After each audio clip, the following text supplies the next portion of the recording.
আমরা এখন ঘুরতে চলে আসছি বিভূতিভূষণ অভয়ারণ্যে। এখন পুরো ফ্রি।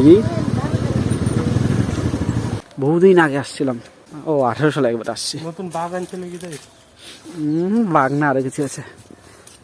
কয়টা হরিণ আছে ওই ভিতরে, হরিণ অনেক আছে। ছোট ছোট কচ্ছপগুলো, পায়রাগুলো সব বাবু পায়রাগুলো। দেখিস না ওই পায়রাটা দেখো কত বড়। এই যে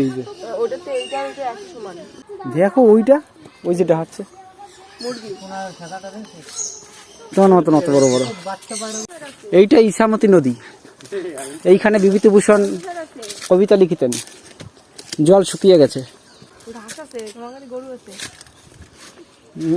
ঘাস আছে, গরু আছে না। চলো এখন চলে আসছি গভীর জঙ্গলে।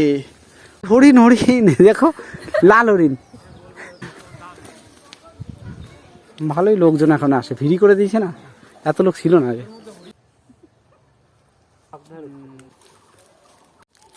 হ্যাঁ এটা মানে হরিণ দেখা গেছে। কোথায়? ভালো বোঝা যাচ্ছে। ঘাট কত সুন্দর দেখো, ঘাটা দেখেছো? এই জায়গাটা সেই দেখো বসে আছে কোথায়। এখানে সবাই পিকনিক করতে আসে, পিকনিক করছে, অনেকে ঘুরছে।